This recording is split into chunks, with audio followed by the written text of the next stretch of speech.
this is the reality of the situation. You don't sugarcoat it. He's not a dummy, all right? I know you guys, everyone thinks he's a big meathead. I believe that this guy can be an excellent coach in the NFL. I said that the Detroit Lions were going to win a Super Bowl with Dan Campbell as their head coach.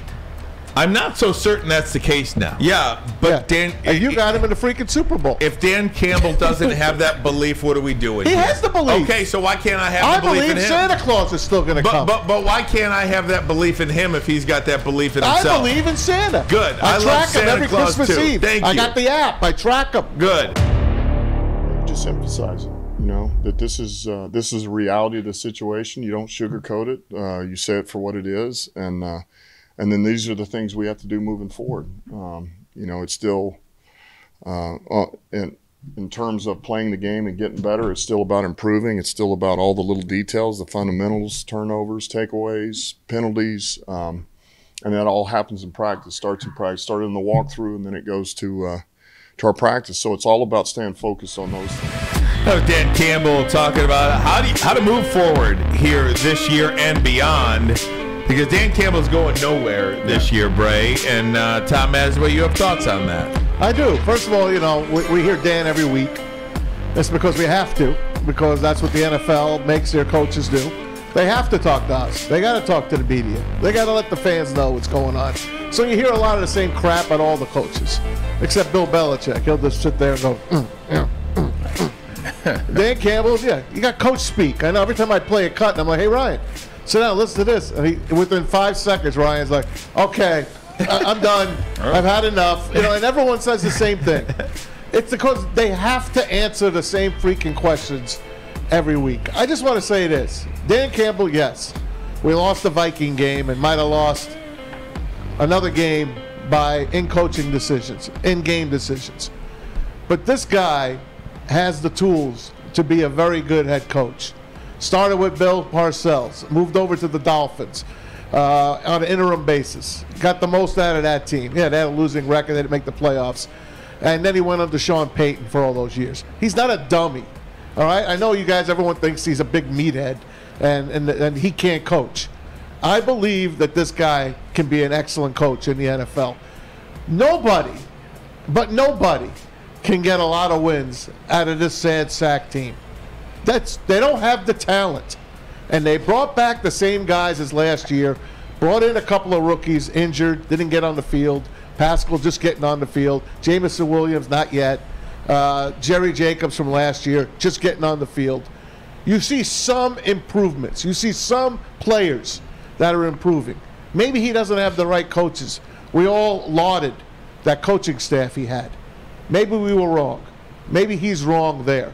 Maybe he's got to have to redo that coaching staff. But I still believe in this guy. And call me crazy, I guess. I wouldn't call you crazy, and the reason why I wouldn't call you crazy is because I look at my experience when I was with Rex Ryan. Now, obviously, Rex Ryan has been a part of football his whole life. His father's Buddy Ryan. His twin brother is one of the best defensive coaches they've ever, and him, and Rob Ryan and Rex Ryan. But Rex as a head coach was a bit of a meathead himself. He's a meathead, he's funny, he's sexy, Rexy, like, you know, he doesn't really give you coach speak. He doesn't really give you in-depth and break down the offense because he's not an offensive-minded guy. But even on defense, he deferred to Brian Pettin when I was there. Pettin would obviously become the head coach of the Cleveland Browns for some time. Like, he could have been considered a meathead, and we struggled a little bit my first year there. I think we ended up going, 9-7. That's how we made the playoffs, 9-7, and everything happened right. But as he was given pieces, it looked better. He was able to coach better. His coaches were able to coach better. As you bring in LaDainian Tomlinson in 2010, as you bring in this piece on the defensive end to help out and balance the side, as you bring in Antonio Cromartie, so now that on the other side, Revis Island, it's Revis Island, now it's Cromartie Island as well. So as you added more players to Rex Ryan's speak came off a lot better because we were rolling and we were winning and it was easier for him. So I definitely agree with Maz. If you give a guy like Dan Campbell, who's an extra motivator of men, if you give him some more players, it looks better because you get good players that know the hell what Dan Campbell's talking about when he's talking to the team and can relay that message to the other players. But it takes veteran players along with young players to get it right, and maybe the right coaches as well, because there were a couple coaching changes with Rex Ryan when I was there from 2009 to 2010. Couple changes and not coaching changes, and I think they gave us that next level. We went from 9-6 till we go to 12-4. So to your point, You add more players, I think Dan Campbell's message is better. But definitely on that defensive side of the ball, they got to make some decisions on the coaching staff. Just the defensive side, I'm actually even fine with the offensive side. Defensive side, got to make it so that you can help the Detroit Lions. The problem with Campbell is this for me. I just haven't seen it. You know, we always talk about it, and I love Dan Campbell. It's in the best interest of the Detroit Lions organization and their fans if this is the guy, but it's just too chaotic. You know, it's just too chaotic right now. He's been here a year and a half. He's fired 2 position coaches. He's fired his offensive coordinator year 1. He's fired a defensive position coach in year 2. I don't think there's a coach in the National Football League that has fired more coaches in season in the last year and a half than Dan Campbell. That speaks to me that you have a lack of belief in what you're doing. You are, A, not hiring the right guys, and B, you're not giving them the latitude to, you know, commit to a plan or something like that. Now, I'm not saying, you know, if you see something that's clearly not working, you got to stick with it. But it's just so chaotic. The fourth downs, which are great to go with, and you know, this play. I believe he lost in the Minnesota Vikings game. I believe that was on Dan Campbell, and I believe the Seattle Seahawks game is also on Dan Campbell. Okay, Ryan, I give you that. I agree with you. But just like anybody else that is doing something at the highest level for the very first time, it takes time. And I know we don't want to hear it takes time. You're not gonna, if you look at an NFL roster in terms of coaches, there are a lot of damn names on that list that you have to hire. You're not going to get everyone right. You're not going to get even 80% of it right. But when you know you didn't get it right, how fast do you act and get the right guys in there is, I think, the change that people want to see with Dan Campbell. You're not going to get it right. To Maz's point, you're going to have to tweak some things as a first-year head coach. But the difference is, how fast do you tweak those things when you see him, or do you sit on them and be loyal? And I think he got a good friend of his, A-Lin, out of there. Fast. He's a guy that's been knowing A-Lin for a very long time. A-Lin's a good consultant, not necessarily a good offensive coordinator.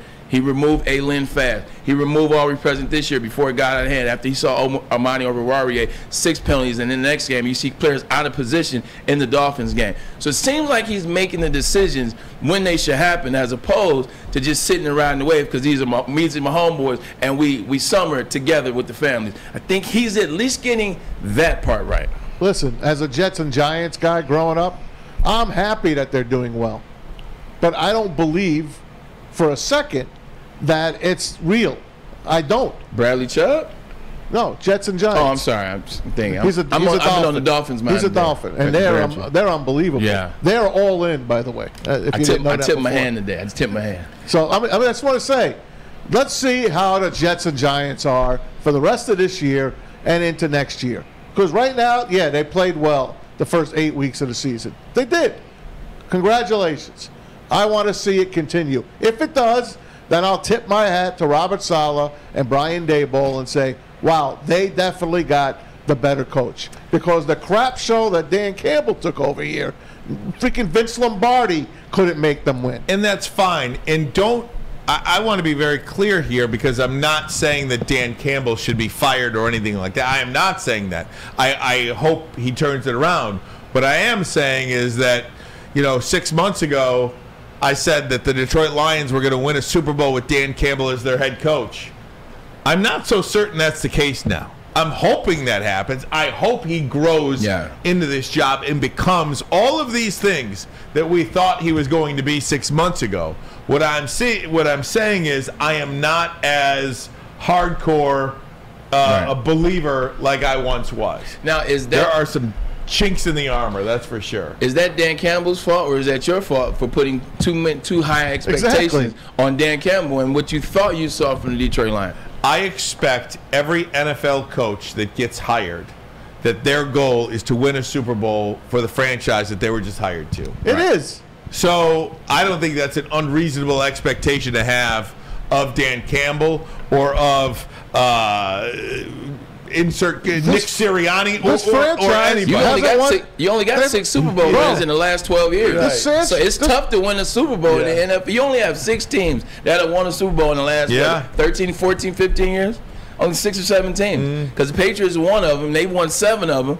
And then insert Tom Brady again with Tampa Bay, and insert the Rams, and insert the Eagles. It's only a couple teams that have won the Super Bowl in the last 12, 15 years. It is a tough thing to do. This is a team that's won 1 playoff game in 31 years. Yeah, but Dan, and you got him in the freaking Super Bowl. If Dan Campbell doesn't have that belief, what are we doing? He has the belief. Okay, so why can't I have the belief in him? I believe Santa Claus is still going to come. But why can't I have that belief in him if he's got that belief in himself? I believe in Santa.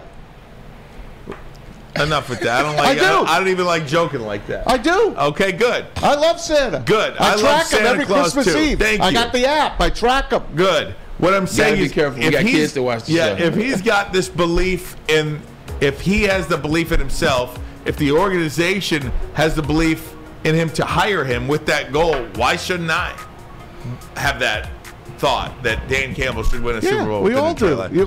We all have a nice dream when we go to bed at night that our team's going to win the Super Bowl. Okay. Congratulations. Very good.